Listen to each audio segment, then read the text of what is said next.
Do you book your cruise excursions with the ship you're on or through a third party? My mom and I are on a 7-night Mediterranean cruise, and we've never been in the Mediterranean, so this is an exciting opportunity to explore and enjoy what our port stops have to offer. We booked our tour with the Royal Caribbean Odyssey of the Seas. We decided we would not take any chance going with a third party, just wanted to have that experience and relax at the same time. So today we're headed to Santorini, Greece, and we selected the Views of Santorini. I'm going to share with you the experience and my thoughts on this particular cruise tour that we chose. Feel free right here to take a moment and pause and read what is offered on this tour.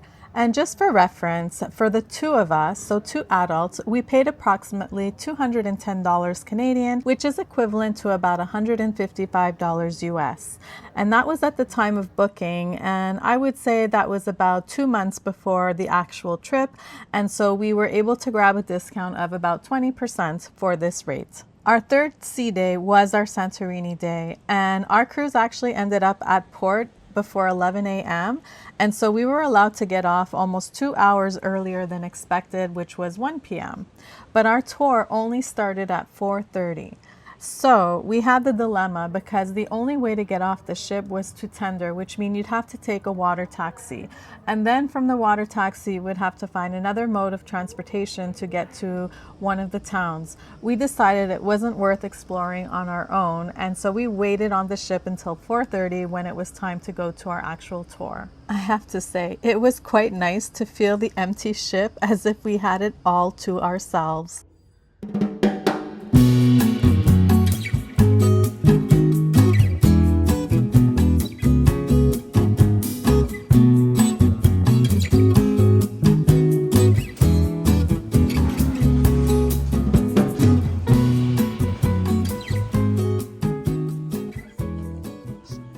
By noon, we decided to head over to the dining room and we had a nice lunch. I chose a burger and a key lime pie for dessert. As you can see, the dining room was very empty as well. We were served promptly. It was so quiet that our server even had time to leave us a gift. I did not film the process of getting onto the tender. It was a bit rocky and very busy. For safety reasons, it just wasn't feasible.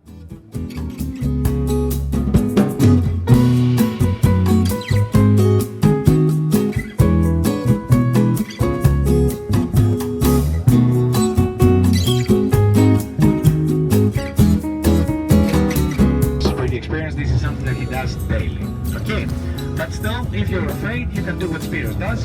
He's closing his eyes. It works pretty well for him. Hope it works for you as well. So our tour today will take us to Pyrgos. First of all, this is the highest town of the island of Santorini, and it has been the capital as well for several years of the island. Then we will go to the north peak of the island of Santorini, to the town named Ia.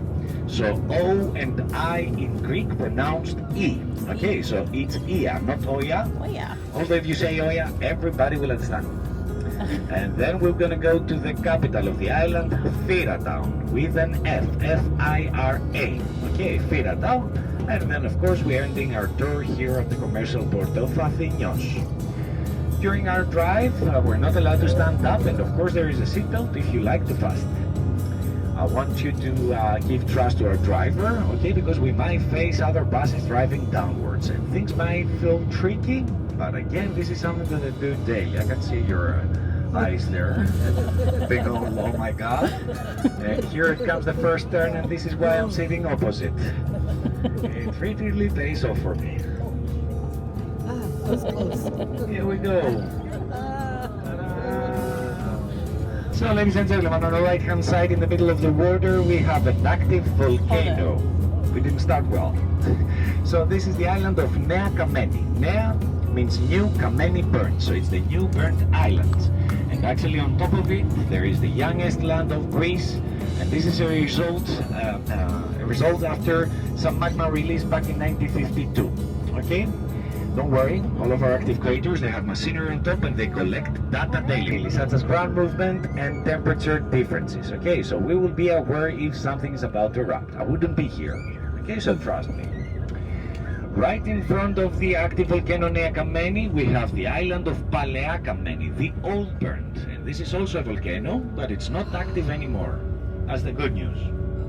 And as the bus takes the turn on a left-hand side, and as we're driving, I will say like, what would be that? 8 o'clock, right there, we have a small tiny island with a white layer on top.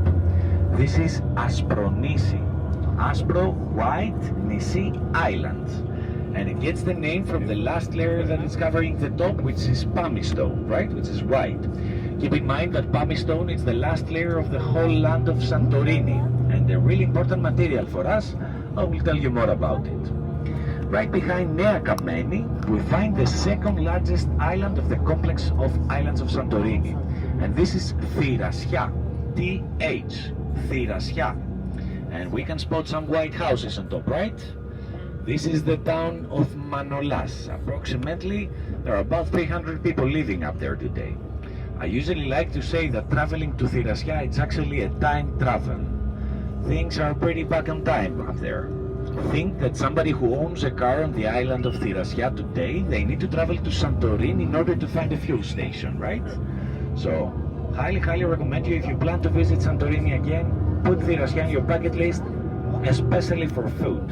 I love food. I'm a belly slave. Now, ladies and gentlemen, we're located at the mainland, and we have 4 different names. The first one and the most commercialized, Santorini, which actually the name was given by the sailors. Once they were spotting a church named Santa Irini, they knew that they're close to the shelter that the caldera area provides, protecting them from most directional winds. So they named the island after the church, Santa Irini, Santorini. The second name, this is our official name, this is how the island is registered, Fira, T-H, Fira. The third name, this is our very first name, okay? The very first name of the land of Santorini was Strogili. It comes from the word strogilo, which means round-shaped. And this is because the first shape of the island was a round-shaped island. So they named the island the round-shaped island. The fourth name, this is my favorite, Kallisti. This is how the poet Homer refers on this land. Do we know Homer? Right? Who wrote Odyssey and Iliadas? So he refers to the island as Kallisti. The word Kallisti comes from the word kalos, which means beauty. So Kallisti translates into the most beautiful of them all. We have arrived in Pyrgos. We are let off the bus and then brought to a meeting point. From here, we are given about 30 minutes to explore what is said to be the highest village of the island.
Another fun fact about this village is that they have a mascot cat called the Milk Cat, and I didn't know this beforehand, and I did see a couple of cats wandering around, so I'm not sure if I saw this particular one, but I love Greece and its cats. Honestly, every time we saw a cat, we were taking pictures. I might just do a little tribute to these cats at some point.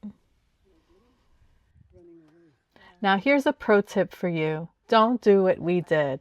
We didn't really study this stop ahead of time. And so by the time we were let off the bus with very little time to walk around, we ended up going through a nice part of the village and then got off the beaten track and ended up taking the main road back to our meeting point. I'm going to share with you our walk, but like I said, I'm pretty sure we missed out on some pretty epic views because we weren't familiar with the area. Plan this one out before you visit.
What an enjoyable little village. Now we were back on our bus and we had to drive another 30 minutes or so to get to the next village, which was Ia. So in this village, we were given about 45 minutes to explore on our own and then make it back to the bus on time. And I'm going to reiterate that. They tell you, you must be on time back on the bus. I don't know what the consequences would be. Just like the cruise ships, you never want to be late.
As you can see by now, the views are spectacular, and just taking a stroll through the streets is really quite picturesque, but it is also very touristy.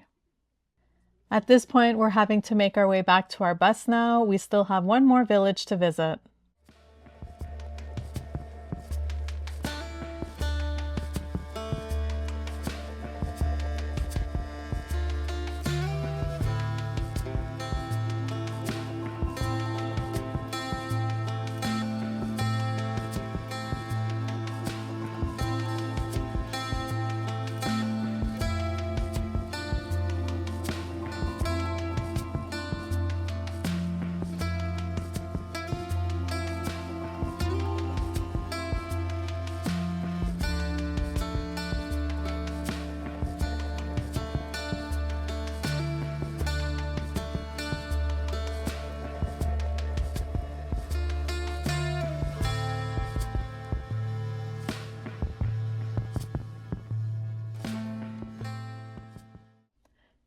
We are now back on our bus, headed for the village of Fira. This is the capital of Santorini, and it is our last stop of our tour.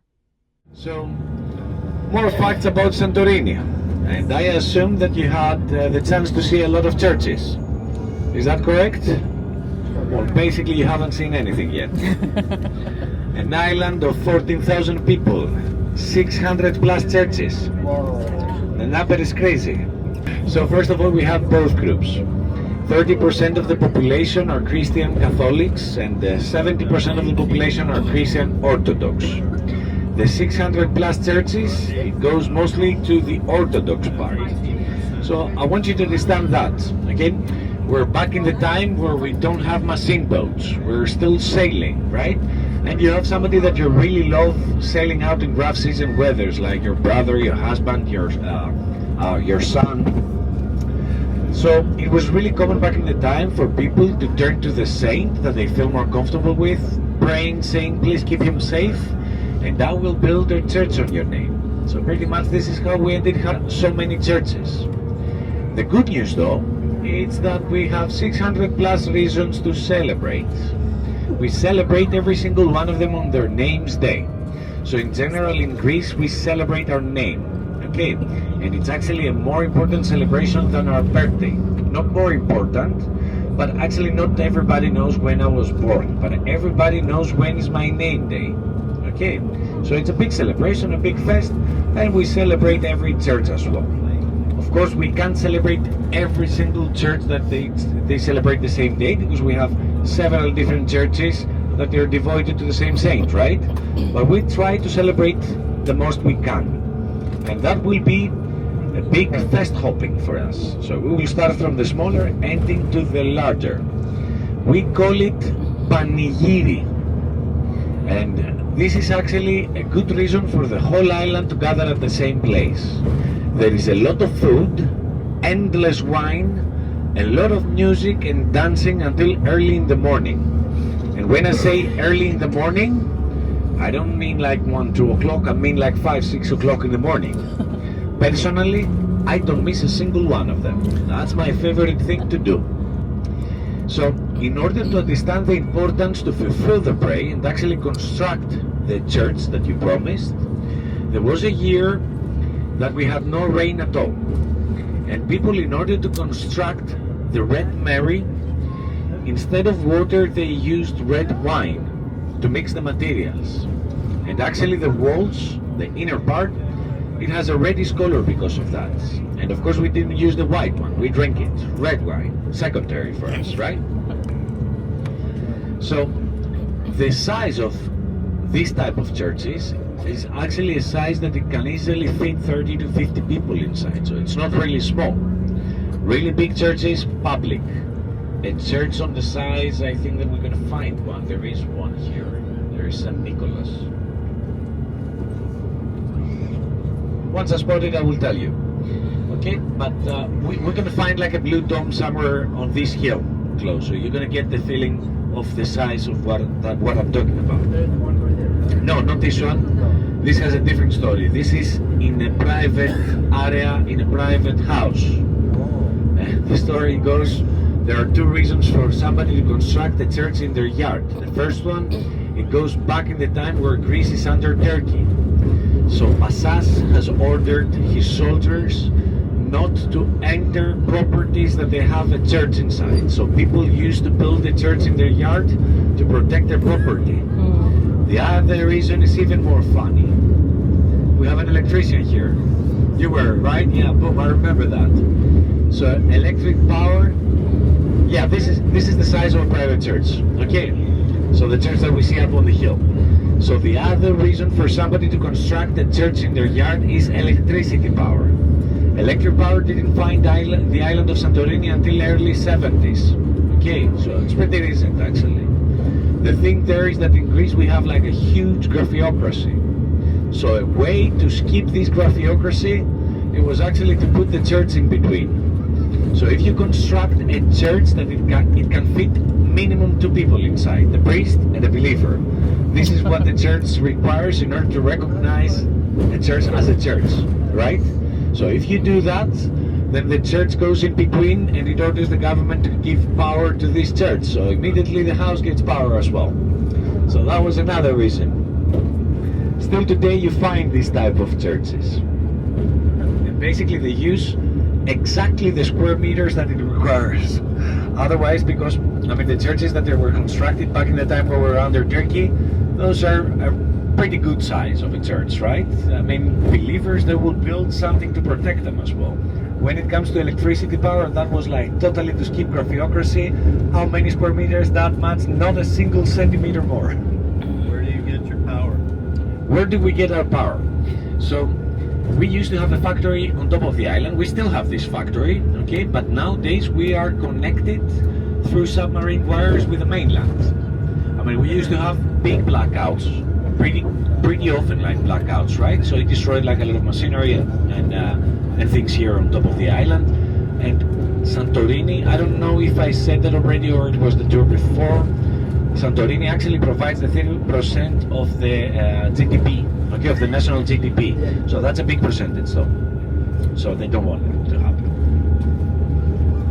What about the blue domes? Usually people ask me about that. So first of all, the color blue has been considered as a divine color, a color that brings you closer to God, right? So for those that you're wearing blue today, you're fully protected. So every church though, it has the right to color the dome as they like either blue, either white, even red sometimes. But if you combine the color blue of the dome with the white color of the structure, that also represents the colors of the Greek flag, right? White and blue. So that's the main reason that it has mostly commercialized over the years. The white color, though, it has a different story. And it goes back at the Second World War, where Greece is under the dictatorship of Metaxas, and at the same time we're hit, yeah, this is also a private church. So, and at the same time we're hit by cholera. So Metaxas is ordering for all the public places and houses to be limed with limestone. As limestone, it's a pretty caustic material, it's an antibacterial, so it was a way to fight back cholera. But soon people realized that the white color that limestone offers, it reflects the sun and the heat, and it keeps the inner part of the structure cooler, right? So of course we kept it, we get a lot of sun. Nowadays, most of the structures that you see around you, they're painted. As the technology have moved forward, there are paints that they provide an extra insulation part, right? But still today, some people like me, for example, we choose to still liming our walls. This is lime, for example. This is liming, because we love the texture. One reason is that. Another reason is another effect that limestone has, which is keeping away bugs and parasites. So my house, it's located by the fields, right? So I have a lot of ants. By liming the external part of my house, which means the external walls, but also the ground, the floor. Okay, it keeps away like ants and other bugs. I also love the texture though. And we do the same for the trees. We're gonna find that in Fira, for example. You're gonna see that we're liming the tree trunks up to a certain point. This is again because it keeps away bugs and parasites, and we hope the trees grow faster, easier. Okay, safer. And you can also spot that we spread some rocks that we're liming across the fields. This is because another effect that it has is keeping away snakes. And of course we do have snakes here. Not venomous though. We have some harmless snakes, okay? We are now off the bus and we're walking towards the village of Fira, where we're given another 45 minutes to explore. To be very honest, we're not even sure where we're headed. We're just walking along and keeping track of our time and making sure wherever we go, we have time to come back to our bus.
We finally get to the point where we see the most magnificent sunset of our cruise ships.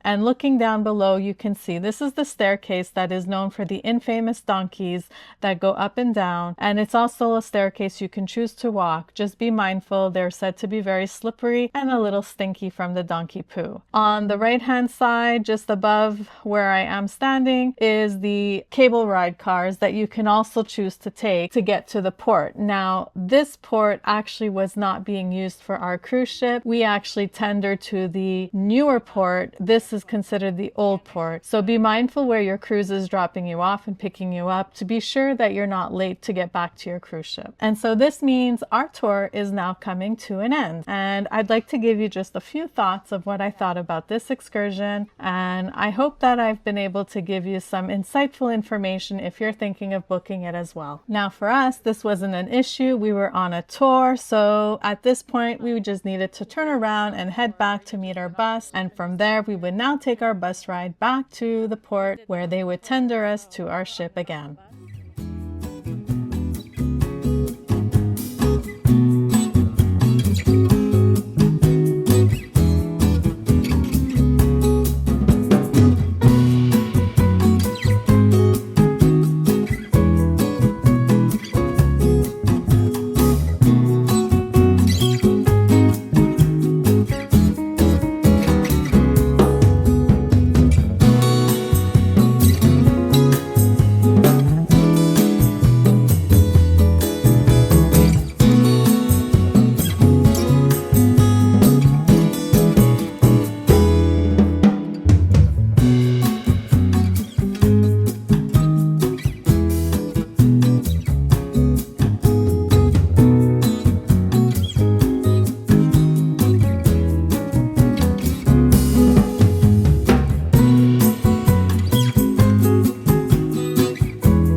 As this tour is wrapping up to an end, I wanted to share my honest thoughts with you.